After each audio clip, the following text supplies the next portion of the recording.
Hi hello இந்த வீடியோவில் நம்ம என்ன பார்க்க போகிறோன்னு பார்த்தீங்கன்னா பிஏ இங்கிலீஷ் ஃபர்ஸ்ட் இயரில் வரக்கூடிய சப்ஜெக்ட் அமெரிக்கன் லிட்ரேச்சர்.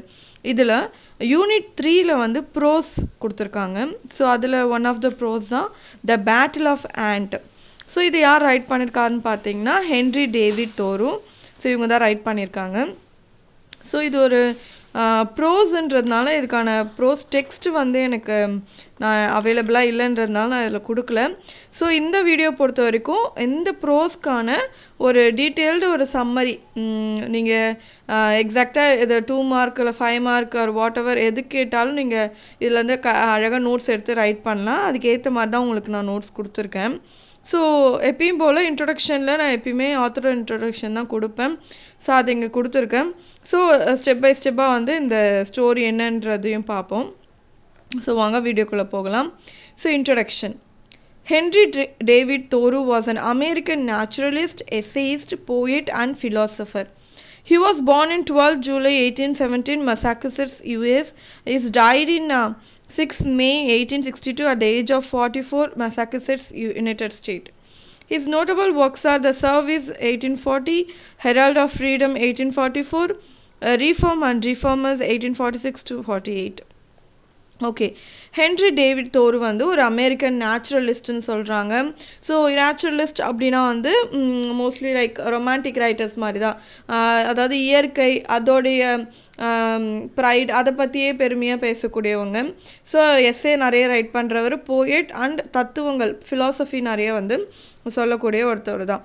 ஸோ எப்போ பிறந்திருக்காருன்னு பார்த்தீங்கன்னா 12 ஜூலை 1817 யுனைடெட் ஸ்டேட்டில் மெசாக்குசெட்ஸ் அப்படின்ற ஒரு பிளேஸில், டைடும் அதே பிளேஸ் தான். அட் ஏஜ் ஆஃப் 44 இறந்துருக்காரு 6 மே 1862 அன்னைக்கு. ஸோ இவர் நிறைய ஒர்க்ஸ் எழுதியிருக்காரு, நிறைய அவார்ட்ஸும் வாங்கியிருக்காரு. ஸோ உங்களுக்கு ரொம்ப ஷார்ட் அண்ட் ஸ்வீட்டாக கொடுக்கணும் அப்படின்றதுக்காக நான் எப்பயுமே ஒரே மாதிரியான ஒரு ஃபார்மேட் தான் நான் உங்களுக்கு எப்பயுமே ஃபாலோ பண்ணுறேன். ஓகே, நோட்டபிள் ஒர்க்ஸ் பார்த்தீங்கன்னா சர்வீஸ் அது எப்போ எழுதியிருக்காருனா 1840, and then Herald of Freedom அப்படின்றது 1844, ரீஃபார்ம் அண்ட் ரீஃபார்மர்ஸ் வந்து 1846 to 48 பிட்வீன் அந்த பீரியடில் வந்து ரைட் பண்ணியிருக்காரு. ஸோ இது மட்டும் இல்லாமல் நிறைய ஒர்க்ஸ் இருக்குது. நீங்கள் விக்கிபீடியாவில் சர்ச் பண்ணாலே தெரியும். உங்களுக்கு எது ஈஸியாக ஞாபகம் வச்சுக்கிற மாதிரி வேர்ட்ஸ் சிம்பிளாகவும் இருக்கும். ஸோ அந்த மாதிரி ஒர்க்ஸை வந்து தேர்ந்தெடுத்துக்கோங்க. ஏன்னா நீங்கள் லாட் ஆஃப் ஒர்க்ஸ் அண்டு நிறைய இயர்ஸ்லாம் ஞாபகம் வச்சுக்க வேண்டியது வரும்.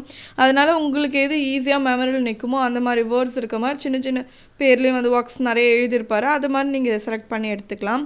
இப்போ வாங்க அபவுட் த ப்ரோஸ் பார்ப்போம். The essay, The Battle of the Ant, is extracted from Walden, is a detailed description of the War of Ant. The minute observation of the war was manipulated Thoreau's thoughts to a great deal, heading to the human war and war among nations. Okay, இந்த prose the battle of ant அப்படின்றது எதை பற்றி சொல்ல வருதுன்றது தான் நம்ம இந்த பேராகிராஃபில் கொடுத்துருக்கோம். So ஆக்சுவலாக இந்த பேட்டில் ஆஃப் ஆண்ட்ன்றது வந்து இவர் ஏதோ ஒரு ஒர்க்லேருந்து தான் வந்து இதை எக்ஸ்ட்ராக்ட் பண்ணி எடுத்திருக்காரு. அதுலேருந்து ஒரு சின்ன ஒரு பார்ட் ஆஃப் இதை வந்து இதில் எடுத்து எழுதியிருக்காரு அவரோட ஒர்க்கில் அப்படின்றது தான் சொல்கிறாங்க. வால்டன் அப்படின்ற ஒர்க்லேருந்து எடுத்திருக்காரு. ஸோ அந்த ஒர்க்கை பொறுத்தவரையிலும் ஆண்ட்டுக்குள்ளே நடக்கிற எறும்புகளுக்கு நடுவில் இருக்கக்கூடிய சண்டைகள் அதை பற்றி தான் வந்து ரொம்ப டீட்டெயில்டு டிஸ்கிரிப்ஷனாக வந்து அந்த வால்டன் அப்படின்ற ஒர்க்கில் வந்து கொடுத்துருப்பாங்க. ஸோ நம்மளோட ஆத்தர் நம்மளுக்கு கொடுத்துருக்க இந்த பேட்டில் ஆஃப் ஆண்ட் அப்படின்ற ஒர்க்கில் வந்து அதுலேருந்து நிறைய விஷயங்களை வந்து ரொம்ப ஸ்கில்ஃபுல்லாக வந்து மேனிப்புலேட் பண்ணி ஹேண்டில் பண்ணி ஒரு டிஃப்ரெண்ட்டான ஒரு இதுவாக நமக்கு இந்த ஒர்க்கில் கொடுத்துருக்காரு. ஸோ இவர் சொல்கிற ஆண்ட் அப்படின்னு ஒரு எறும்பு அப்படின்னு சொல்லி கதை சொல்ல ஆரம்பித்து நமக்கு அதை வந்து எப்படி வந்து அதை முடிக்கிறார், ஒரு ஹியூமன் வார், ஒரு மனித போர், இல்லை நாடுகளுக்கு இடையில் இருக்கிற போர் அப்படின்னு எதை ஒரு எக்ஸாம்பிளாக கொடுத்து நமக்கு இதை டீட்டெயிலாக எக்ஸ்பிளைன் பண்ணியிருக்காருன்றது நம்ம எஸ்ஏ படித்து தெரிஞ்சுக்கலாம். So okay, next he gives the conclusion to the mankind war is destructive and painful not only during the war itself but also after the war. After all, any kinds of destruction do not carry any principles of life. So ஆக்சுவலாக இதான் main தீம்னு கூட அது வச்சுக்கலாம் இந்த பேராகிராஃபை. So இந்த பார்ட்டை வந்து நீங்கள் லாஸ்ட்டாக நாங்கள் எப்பயுமே இன்ட்ரொடக்ஷன் எதுனா கன்க்ளூஷன் எதுனும் சொன்னோம் இல்லையா. ஸோ அது மாதிரி இந்த ஒரு பேராகிராஃபை மட்டும் நீங்கள் கன்க்ளூஷன் பார்ட்டில் கூட ஆட் பண்ணிக்கலாம். ஏன்னா நான் இந்த எஸ்ஏ எண்டிங்கில் வந்து கன்க்ளூஷன் கொடுக்கல, கடைசி இருக்கிற ஒரு பேராகிராஃபை கன்க்ளூஷனாக போட சொல்லலான்னு இருந்தேன். ஸோ இதுவே வந்து எக்ஸாக்டாக நீங்கள் இது கூட நீங்கள் கன்க்ளூஷனுக்கு ரைட் பண்ணிக்கலாம். ஸோ இதில் என்ன சொல்கிறாங்கன்னு பார்த்தீங்கன்னா ஸோ இந்த மேன்கைண்ட் வார், இந்த போர்லாம் நடக்குது இல்லையா, அந்த காலத்துலேருந்து இப்போ ஈவன் 2022 நடக்குது. இப்பயுமே இந்த வார்ன்றது முடியாமல் வந்து அது ஒரு நீண்ட பயணமாக இருந்துகிட்டே இருக்குது. ஸோ இந்த மாதிரி வார்கள்லாம் நடக்கும்போது என்ன ஆகுது அப்படின்னா, டிஸ்ட்ரக்டிவ் அண்ட் பெயின்ஃபுல் இது மட்டும்தான் நமக்கு கொடுக்குது அப்படின்னு சொல்கிறாங்க. அதாவது ஃபுல்லாக அழிச்சிட்டு போயிடுது, ரொம்ப வலிகள், நிறைய பேர் இழந்துடுறோம். ஸோ அதனால் ஏற்படக்கூடிய வலிகள் இது மாதிரி விஷயங்கள் அந்த சமயத்தில் வார் நடக்கிற சமயத்தில் ஹேப்பன் ஆகிறது மட்டும் இல்லாமல் வார் முடிஞ்சதுக்கப்புறமும் நிறைய விஷயங்கள் நம்ம ஃபேஸ் பண்ணுறோம், ரொம்ப கஷ்டங்கள் இருக்குன்ற மாதிரி சொல்கிறாங்க. ஸோ ஆஃப்டர் ஆல் இந்த மாதிரி நிறைய விஷயங்கள் இருந்தாலும் இந்த மாதிரி நிறைய டிஸ்ட்ரக்ஷன்ஸ், நிறைய அழிவுகள், பேரிடர், இது மாதிரி நிறைய விஷயங்கள் நடக்குது. பட் இதெல்லாம் வந்து நமக்கு ஒரு வாழ்க்கையோட இது வந்து நமக்கு எந்த ஒரு வாழ்க்கைக்கான கொள்கையும் நம்ம கொடுக்க போகிறது கிடையாது. கடைசியில் மிஞ்சிருந்து உயிரிழப்புகளும் இந்த மாதிரி நிறைய அழிஞ்சு போகிறதும் இப்படி தான் இருக்கே யோசும். இதனால் வாழ்க்கைக்கு எந்த கொள்கையும் நமக்கு அது கொண்டு வரலை அப்படின்னு ஒரு ஆத்தர் வந்து ஒரு சூப்பரான ஒரு விஷயத்தை ஃபைனலாக சொல்லி வந்து முடிக்கிறாரு. ஸோ இது வந்து கன்க்ளூஷன் பார்ட்டில் நான் சொன்ன மாதிரி ரைட் பண்ணிக்கோங்க. ஸோ ஓகே, இப்போ நம்ம சம்மரி பார்ப்போம். இது வந்து நான் பாயிண்ட்டாக கொடுத்துருக்கேன். இது வந்து நான் தனித்தனியாக சப்டாபிக் போட்டுலாம் வந்து உங்களுக்கு எக்ஸ்பிளைன் பண்ணலாம். பட் என்னோட மீதி எல்லா எஸ்ஸேவும் நீங்கள் பார்த்தீங்கன்னா அப்படி தான் இருக்கும். பட் இது வந்து பாயிண்ட் இது ப்ரோஸ்ன்றதுனால இது உங்களுக்கு நான் இப்படி சொல்லி வந்து எக்ஸ்பிளைன் பண்ணலான்னு இருக்கேன். Okay, first point பாருங்க. One day when the writer went out his wood pile, he saw two large ants fighting with one another. When he looked further, he saw there was a war between two races of ant, the red ant and the black ant. Okay, இந்த பேராகிராஃபில் author என்ன சொல்கிறார் பார்த்தீங்கன்னா, ஒரு நாள் என்ன பண்ணுறார் author வந்து வெளியே போகிறாரு. வெளியே எங்கே அப்படின்னா இந்த வுட் பைல், அதாவது மரக்குவியல், மரம்லாம் வெட்டி துண்டு துண்டாக ஒரு குவியலாக போட்டு வச்சுருப்பாங்க இல்லையா. ஸோ அதுக்கிட்ட போய் நின்றுட்டு இருக்கும்போது அப்போ இவர் என்ன பார்க்குறாருன்னு பார்த்தீங்கன்னா, ஒரு 2 பெரிய ஆண்ட் வந்து ஃபைட் பண்ணிகிட்டு இருக்குது. ஒரு 2 நல்ல பெரிய எறும்புலாம் இருக்கும் இல்லையா. ஸோ 2 ஆண்ட் வந்து ஃபைட் பண்ணிகிட்டு இருக்கிறத வந்து பார்த்துட்டு இருக்காரு. ஸோ ரொம்ப க்ளோஸாக போய் அது என்ன தான் ஆண்ட்டை என்ன பண்ணுதுங்கன்னு சொல்லி கொஞ்சம் க்ளோஸாக போய் வாட்ச் பண்ணும்போது தான் தெரியுது 2 விதமான, அதாவது 2மே ஒரே இனத்தை சேர்ந்த எறும்பு கிடையாது. ஒன்று வந்து சிவப்பு நிறமாக இருக்கக்கூடிய எறும்பு, இன்னொன்று வந்து கருப்பு நிறத்தில் இருக்கக்கூடிய ஒரு ant. So red ant and black ant 2மே வந்து சண்டை போட்டுருக்கிறத பார்க்குறாரு. ஸோ இது ஒரு 2 ரேஸ்க்கு இடையில் இருக்கக்கூடிய ஒரு சண்டையாக இருக்கிற மாதிரியும், இது ஒரு வார் மாதிரியும் வந்து நம்ம ஆத்தர் வந்து இதை டிஸ்கிரைப் பண்ணுறார். ஒரு வார் நடக்குது, இப்போ ரெட் ஆண்ட்டுக்கும் பிளாக் ஆண்ட்டுக்கும் நடக்கிற மாதிரி ஒரு வார் நடக்கிற மாதிரி வந்து அதை சொல்கிறார். நெக்ஸ்ட் பாயிண்ட் பாருங்கள். Usually 2 smaller red ants fought with one larger black ant. The whole area was covered with fighting ants. Both sides are equally determined to fight a deadly fight. Okay, so ஆக்சுவலாக இதில் என்ன சொல்கிறாருன்னா, யூஸ்வலாக இப்போ எறும்புகளுக்கு இடையில சண்டை நடக்குது அப்படின்னு பார்த்தீங்கன்னா, ஒரு 2 சிவப்பு எறும்பும், அதாவது சின்னதாக இருக்கிற 2 சிவப்பு எறும்பும், ஒரு பெரிய பிளாக் எறும்பு கூட வந்து ஒரு கருப்பு பெரிய பிளாக் கலரில் இருக்க எறும்பு கூட வந்து ஃபைட் பண்ணும். ஸோ இதுதான் வந்து யூஸ்வலாக 2 சிவப்பு குட்டி சிவப்பு எறும்பும் ஒரு பிளாக் ஆண்ட்டை பிடிச்சிட்டு காலில் பிடிச்சி கை பிடிச்சி பிச்சு எடுத்துகிட்டு இருக்கும், சண்டை போட்டுட்டு இருக்கும். ஸோ இப்படி தான் நம்ம வந்து பார்த்துருப்போம். அந்த ஹோல் ஏரியா, அங்கே அந்த சண்டை போட்டிருக்க சுற்றி ஹோல் ஏரியா வந்து ஃபுல்லாக எப்படி இருக்குன்னு பார்த்தீங்கன்னா, அந்த ஃபைட்டிங் ஹேண்ட்ஸ் சுற்றி எல்லா எறும்பும் நின்று பார்த்துட்டு இருக்க மாதிரி சொல்கிறாரு. ஸோ ஃபைட்டிங் ஹேண்ட்ஸ் எல்லாமே கவர் பண்ணி நிற்கும் அப்படின்னு சொல்கிறாரு. ஸோ எப்படி இருக்குன்னா, அவங்களுக்குள்ள இடையில இருக்க ஃபைட் வந்து ரொம்ப டெட்லி ஃபைட், ஒன்று வின் பண்ணணும் இல்லைனா சாகணும் அப்படின்ற மாதிரி ரொம்ப டெட்லியான ஃபைட் வந்து நடந்துகிட்டு இருக்கும். எப்பயுமே அப்படி தான் இருக்கும்ன்ற மாதிரி ஒரு யூஸ்வலாக நடக்கிற ஒரு விஷயத்த வந்து சொல்கிறாரு. நெக்ஸ்ட் பாருங்கள்.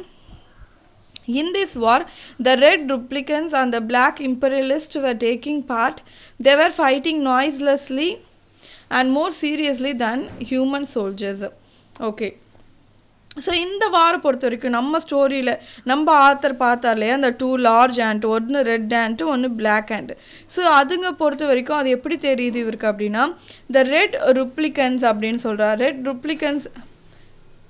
ரிப்பப்ளிகன்ஸ் அப்படின்னு சொல்கிறாரு. ஏன் அப்படி சொல்கிறார் அப்படின்னா, ஒரு சைடு ரெட் கலரில் இருக்க ஆண்ட் எல்லாமே வந்து குடியரசு கட்சி சார்ந்தவங்களாகவும், பிளாக் இம்பீரியலிஸ்ட் அப்படின்றவங்க வந்து ஏகாதிபத்தியவாதிகள் அப்படின்னு சொல்லி 2 பிரிவாக வந்து இவங்களுக்குள்ளே வந்து ஒரு ப்ராப்ளம் ஆகி சண்டை போட்டிருக்க மாதிரி வந்து சொல்லிகிட்டு இருக்காரு. ஸோ இவங்க 2 பேர் தான் பிரிஞ்சு சண்டை போட்டுட்டு இருக்காங்க. ஸோ இவங்களுக்குள்ள வந்து ஃபைட் எப்படி இருக்குன்னா நாய்ஸ்லெஸ், எந்த ஒரு சவுண்டு, எறும்பு சவுண்ட்லாம் போடாது இல்லையா, ஸோ சவுண்டே இல்லாமல் சண்டை போட்டிருக்காங்க. ரொம்ப சீரியஸாக இருக்குது. ஹியூமன்ஸ் கூட வார் பண்ணால் அந்தளவுக்கு சீரியஸாக இருக்காது. ஹியூமன் சோல்ஜர்ஸ் வார் பண்ணுறதை விடவே ரொம்ப சீரியஸாக அந்த ஃபைட்டு ஆண்ட்டுக்குள்ளே நடக்கிற அந்த ஃபைட் போயிட்டு இருக்குன்ற மாதிரி சொல்கிறாரு. ஓகே, நெக்ஸ்ட் பார்க்கலாம். Then the writer observed a couple embracing each other and determined to fight till the end of the day and their lives. The red fighter was in the enemy area. He had cut off one feeler of the enemy. The black ant was dashing him from side to side, and he had killed several red ants. Both parties seemed to have decided not to move back. They were fighting either to win or die. Okay, இப்போ இதுலேருந்து பேராகிராஃபில் என்ன சொல்கிறான்னு பார்த்தீங்கன்னா, இப்போ ஆக்சுவலாக ஒரு fight நடக்குது, 2 சைடில் இருக்காங்கன்னா 2 சைடில் இருக்கவங்களுக்குமே வந்து நிறையவே அடிப்படும். ஓகேவா, இந்த சைடில் இப்போ அதாவது ஒருத்தவங்க மட்டுமே ஃபைட் பண்ண, சுற்றி நிறைய பேர் இருப்பாங்க இல்லையா, அவங்களும் ஃபைட் பண்ணுறாங்க அப்படின்னா இந்த சைடில் நிறைய உயிரிழப்பு ஏற்படும், அந்த சைட்லேயுமே அதேமாதிரி தான், சேம் ஈக்குவலாக தான் வந்து இப்படி தான் ஃபைட் நடந்துட்டு இருக்கும். பட் கடைசியாக யார் வின் பண்ணுறாங்க எல்லாத்தையும் இது பண்ணி அப்படின்றதான் வந்து ஃபைனல். ஸோ இதில் என்ன ஆகுது அப்படின்னா, இவங்க 2 பேர் ரொம்ப ஃபைட் பண்ணிகிட்டே இருக்கும்போது என்ன ஆகுது அப்படின்னா, இந்த ரெட் ஆண்ட் இருக்கு இல்லையா, அது வந்து எனிமி ஏரியாவுள்ள போயிடுச்சு. ஆக்சுவலாக இவங்க 2 பேர் மட்டும் இல்லை, கூட சுற்றி இருக்க எறும்புங்களும் ஃபைட் பண்ணுன்ற மாதிரி தான் சொல்கிறேன். ரெட் ஆண்ட் என்ன பண்ணுதுன்னா எனிமி ஏரியாவில் போயிடுச்சு. ஓகேவா, அது என்ன பண்ணுதுன்னா வந்து ஒரு எனிமியோடைய ஃபீலரை வந்து கட் பண்ணிடுச்சு அப்படின்னு சொல்கிறாங்க. ஃபீலர் அப்படின்றது என்னென்னா, இந்த ஆண்ட்டுக்கெலாம் வந்து ஆண்ட்டு நான் மாதிரி முன்னாடி 2 குச்சி மாதிரி 2 இருக்கும் இல்லையா, இந்த பிக்சரில் பார்த்தீங்கன்னா தெரியும். ஸோ அதான் வந்து ஃபீலர், அதை வந்து கட் பண்ணிடுச்சு எனிமியோட ஃபீலர். அதாவது ரெட் ஆண்ட் வந்து பிளாக் ஆண்ட்டோட அந்த ஃபீலரை வந்து கட் பண்ணிடுச்சு. ஓகேவா, கடிச்சு. ஸோ இப்போ என்ன ஆகுதுன்னா, பிளாக் ஆண்ட்டும் விடுறதா இல்லை. ஸோ நீ வந்து என்னை இப்படி பண்ணுற, நானும் உன்னை வந்து இது பண்ணுவேன்னு சொல்லி 2மே வந்து நல்லா எந்தளவுக்கு துணிச்சலாக வந்து அடிச்சுக்க முடியுமோ அந்தளவுக்கு வந்து ஃபைட் பண்ணிகிட்டே தான் இருக்குது. ஸோ பிளாக் ஆண்ட்டும் வந்து ரெட் ஆண்ட் சைடில் இருக்க நிறைய எறும்பை வந்து சாகடிச்சிருச்சு. ஓகேவா, பிளாக் ஆண்ட்டும் ஸ்ட்ராங்காக தான் இருக்குது. அதே மாதிரி ரெட் ஆண்ட்டும் விடுறதா இல்லை. 2மே வந்து ரொம்ப கடுமையாக வந்து போத் பார்ட்டிஸும் வந்து ரொம்ப கடுமையாக சண்டை போட்டிருக்காங்க. மூவ் பேக் பண்ணுற மாதிரி ஐடியாவே கிடையாது. அதாவது திரும்ப இந்த ஃபைட்டை வந்து வித்ட்ரா பண்ணுற மாதிரி எந்த ஒரு ஐடியாவும் கிடையாது அவங்களுக்குள்ள. பட் நல்லா ஃபைட் போயிட்டே இருக்குது. அவங்களுடைய ஃபைட்டிங் எப்படின்னா either to win or to die, ஒன்று வின் பண்ணணும் இல்லை இறக்கணும் அப்படின்ற மாதிரி அந்தளவுக்கு வந்து அவங்களுடைய ஃபைட்டிங் போயிட்டு இருக்கு. நெக்ஸ்ட் பாருங்கள். At that time, a single red ant arrived there getting excited. He had not lost any of his limbs. He arrived there like Achilles to avenge or rescue his patroclus. Okay, என்ன சொல்கிறாங்கன்னு பார்த்தீங்கன்னா, அந்த டைமில் அந்த மாதிரி fight நடந்துட்டு இருக்க அந்த டைமில் என்ன ஆகுதுன்னா, ஒரு சிங்கிள் ரெட் ஆண்ட் என்ன பண்ணுதுன்னா ரொம்ப எக்ஸைட்டடாக, அதுவும் வந்து திடீர்னு சண்டை போடுற மாதிரி டக்குன்னு திடீர்னு வந்து எக்ஸைட்டடாக உள்ளே வருது. அதை பார்த்தீங்கன்னா அந்த எறும்புக்கு இது வரைக்கும் எந்த லாஸுமே கிடையாது. அதுக்கு எலும்பு, அந்த காலோ கையோ எதுவுமே வந்து உடஞ்ச மாதிரி, அந்த லிம்ஸோ எதுவுமே இதான மாதிரி தெரியல. ரொம்ப ஸ்ட்ராங்காக உள்ளே வருது. இது வர்றது எப்படி இருக்குது அப்படின்றத ஒரு கம்பேரிசன் மூலயமா சொல்கிறேன். அகிலீஸ் அப்படின்றவர் வந்து ஒரு க்ரீக் ஹீரோ. ஓகேவா, இது ஒரு கம்பேரிசன், ஒரு எக்ஸாம்பிளாக, ஒரு கிரேட் எக்ஸாம்பிளாக இங்கே கொடுத்துருக்காங்க. அகிலீஸ் அப்படின்றவர் வந்து ஒரு க்ரீக் ஹீரோ. அது மட்டும் இல்லாமல் இவர் தான் hero of Trojan war. Trojan வார்ன்றது ரொம்ப ஃபேமஸான ஒன்று. இது ஸோ ஹிஸ்ட்ரி படிக்கிறவங்களுக்கு தெரியாமல் இருக்காது. ஸோ இந்த ஹீரோ ஆஃப் ட்ரோஜன் வாரோட ஒரு ஹீரோ. அதுவும் இல்லாமல் க்ரீக் வாரியர்ஸ்லேயே வந்து இவர் தான் ரொம்ப கிரேட்டஸ்ட் அப்படின்னு சொல்லலாம். ஸோ இவர் என்ன பண்ணுறாரு அப்படின்னா, இவர் வந்து பழி வாங்கவும் பேட்ரோக்கல்ஸ் அப்படின்றவரை காப்பாற்றவும் வந்து வராரு. ஓகேவா, அந்த ஒரு சுச்சுவேஷனையும் இந்த ஆண்ட் இப்படி வருது இல்லையா, ஸோ அது வந்து அக்கிலீஸ் மாதிரி வருது அப்படின்ற ஒரு கம்பேரிசன் கொடுக்குறாங்க. ஸோ பேட்ரோக்ளஸ் வந்து அக்கிலஸ்க்கு வந்து யார் அப்படின்னு பார்த்தீங்கன்னா ஒரு சைல்டுஹுட் ஃப்ரெண்டுன்னு சொல்லலாம், இல்லைனா வார் டைமில் ரொம்ப க்ளோஸான ஒரு கம்பேனியன். அது மட்டும் இல்லாமல் அக்கிலீஸோட ஒரு லவ்வராகவும் ரொம்ப ஒரு பர்சன் ரொம்ப க்ளோஸாகவும் இருந்திருக்காரு அப்படின்னு சொல்கிறாங்க. ஸோ இப்படி ஒரு ஆண்ட்டு கூட இப்படி ஒரு சின்ன ஒரு கம்பேரிசன் கொடுக்குறாங்க. நெக்ஸ்ட் பாருங்கள். When he got an opportunity, he sprang upon the black ant Now the three of them were fighting for life. The writer felt that there were musical bands on both sides to excite the slow fighters and to cheer the dying fighters. They were like human beings. The more one compared them with human beings, the less difference one would find between them. Okay, இப்போ என்ன ஆகுது அப்படின்னா, இப்போ புதுசாக ஆக்சுவலாக நம்ம ஸ்டார்டிங்லேருந்து பார்த்துட்டு இருக்கிறது ஒரு பெரிய ரெட் ஆண்ட்டு ஒரு பெரிய பிளாக் ஆண்ட்டு தான் சண்டை போட்டுட்ருக்கு. இப்போ நம்ம லாஸ்ட்டாக பார்த்தோம், திடீர்னு ஒரு எக்ஸைட் ஆகி ஒரு ரெட் ஆண்ட் வந்து உள்ளே வருது அப்படின்னு நம்ம பார்த்தோம். அது வந்து யார் கூட கம்பேர் பண்ணாங்கன்னா அக்கிலீஸோட கம்பேர் பண்ணி நமக்கு சொன்னாங்க. ஸோ இப்போ இது என்ன பண்ணுதுன்னா, இதுக்கு ஒரு டக்குன்னு ஒரு டைம் கிடைச்ச உடனே இது என்ன பண்ணால் திடீர்னு டக்குன்னு பிளாக் ஆண்ட் மேலே ஜம்ப் பண்ணி இதுவும் வந்து ஃபைட் பண்ண ஆரம்பிக்குது. அப்போ இப்போ ஆக்சுவலாக எத்தனை பேர் ஃபைட் பண்ணிருக்காங்க? ஒரு பெரிய பிளாக் ஆண்ட்டு 2 ரெட் ஆண்ட்டு கூட சண்டை போட்டுருக்கு. ஓகேவா, இவங்க 2 பேருமே வந்து அவங்க லைஃப்காக வந்து ரொம்ப கடுமையாக வந்து சண்டை போட்டுட்டு இருக்காங்க. ஸோ சுற்றி இருக்கிற ஆண்ட்டெல்லாம் வந்து இப்படி இருக்குன்னா பார்க்க ஒரு மியூசிக்கல் பேண்ட் க்ரியேட் பண்ணுற மாதிரி இருக்குது.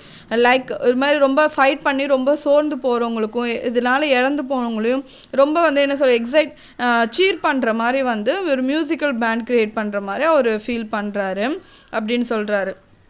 ஸோ இதெல்லாம் பார்க்கும்போது நம்மளோட ஆத்தருக்கு எப்படி ஃபீல் ஆகுது அப்படின்னு பார்த்தீங்கன்னா, தேவர் லைக் ஹியூமன் பீயிங்ஸ் மாதிரி இருக்குது. அவங்க ஆண்ட்டை வந்து ஹியூமன் பீயிங்ஸ் கூட கம்பேர் பண்ணுற மாதிரி வந்து சொல்கிறாரு. நெக்ஸ்ட் பாருங்கள், such a battle had never taken place there. They were fighting for principle heroically and like patriots, and the result of this battle would be important and memorable. So அந்த battle அவங்க நடக்கிற battle வந்து இதுக்கு முன்னாடி நடந்த மாதிரி இல்லை, ஒரு டிஃப்ரெண்ட்டாக இது வரைக்கும் ஆத்தர் இது மாதிரி பார்த்ததே கிடையாது. அந்த பேட்டில் வந்து ரொம்ப டிஃப்ரெண்ட்டாக இருக்குது. They are fighting for principle heroically, அதாவது வின் பண்ணணும் ஒரு கொள்கைக்காக பண்ணுற மாதிரி ஒரு இருக்குது. லைக் பேட்ரியாட்ஸ், நம்ம சோல்ஜர்ஸ், ஹியூமன் சோல்ஜர்ஸ் எப்படி வந்து நம்ம நாட்டை காப்பாற்றணும், நம்ம இனத்தை காப்பாற்றணும்னு எப்படி போராடுறாங்க, எப்படி ஃபைட் பண்ணுறாங்களோ, ஸோ லைக் அந்த மாதிரி இருக்குன்ற மாதிரி வந்து ஒரு ஃபீல் பண்ணுறாரு. ஸோ இந்த பேட்டிலோட ரிசல்ட் வந்து ரொம்பவே ஒரு முக்கியமான ஒரு விஷயன்ற மாதிரி சொல்கிறாரு. ரொம்ப இம்பார்ட்டன்ட், அது மட்டும் இல்லாமல் மெமரபிள், மறக்கவே முடியாத ஒரு விஷயமா இருக்கும் இந்த ஆண்ட் சண்டை போட்டுட்டு இருக்கிறது அண்ட் ஹியூமன் அந்த சோல்ஜர் சண்டை போடுறது அப்படின்னு ரெண்டுமே கம்பேர் பண்ணி ஆண்ட்டை பற்றியும் சொல்கிறாரு. At the same time human வார்ஸ்லாம் நடக்குது இல்லையா, அதையும் வந்து தான் வந்து சொல்லிட்டு இருக்காரு நம்ம ஆத்தர். நெக்ஸ்ட் பாருங்க, the writer took up the chip on which the three were struggling, carried it into his house and placed it under a glass. இப்போ என்ன ஆகுது அப்படின்னு பார்த்தீங்கன்னா, இந்த ரைட்டர் என்ன பண்ணுறாரு அப்படின்னா, இதுங்க இந்த 3 எறும்பும் சண்டை போட்டுட்டு இருக்கு இல்லையா, அது அப்படியே இப்போ ஒரு சின்ன மரக்கட்டையோ இல்லை இலை மேலேயோ இதில் சண்டை போட்டுட்டு இருக்கும், அதை அப்படியே எடுத்துகிட்டு வீட்டுக்குள்ளே வராரு. ஓகேவா, அந்த அப்படியே சண்டை போட்டுகிட்டே தான் இருக்குங்க. அதை அப்படியே எடுத்துகிட்டு வீட்டுக்கு வந்து ஒரு கிளாஸில் வைக்கிறார். ஓகேவா, ஒரு பிளெயின் கிளாஸில் வைக்கிறார். அதில் வச்சு மைக்ரோஸ்கோப் வழியாக பார்க்குறாரு. அதை நெக்ஸ்ட் பேராகிராஃபில் பார்ப்போம். Holding a microscope to the red ant, he saw that the ant had cut the foreleg of the enemy and that his own breast was torn by the black ant. After an half an hour, he found that the black ant had cut off the heads of the red ant and was carrying them as a sign of victory. Okay, என்ன ஆகுது அப்படின்னு பார்த்தீங்கன்னா, இவர் எடுத்துகிட்டு வர்றாரு இல்லையா, அது கிளாஸில் வச்சு மைக்ரோஸ்கோப் வழியாக பார்க்குறாரு. இந்த ரெட் ஆண்ட் பார்க்குறாரு. ஓகேவா, I saw that the ant had cut the foreleg off the enemy. இந்த ரெட் ஆண்ட் என்ன பண்ணுது அப்படின்னா, நம்மளோட பிளாக் ஆண்ட்டோடைய அதோடைய foreleg அப்படின்னா முன்னாடி இருக்கிற ஒரு காலை வந்து கட் பண்ணிடுச்சு. ஓகேவா, அதை பார்க்குறாரு இது பண்ண அந்த வேலையை. அண்ட் தென் அது மட்டும் இல்லாமல் அதோடைய ஓன் பிரெஸ்ட், அந்த ரெட் ஆண்ட்டோடைய ஓன் பிரெஸ்ட் அது முன்னாடி இருக்கும் இல்லையா, அந்த பாகத்தையும் வந்து டான் பண்ண மாதிரி கிழிச்ச மாதிரி இருக்குது. ஸோ பிளாக் ஆண்ட்டும் வந்து அதை காயப்படுத்திருக்கு. இப்போ ரெட் ஆண்ட்டும் வந்து அதோட foreleg வந்து உடச்சிருக்கு. ஸோ 2 பேருக்குமே வந்து பயங்கர அடி தான் வந்து இருக்குது.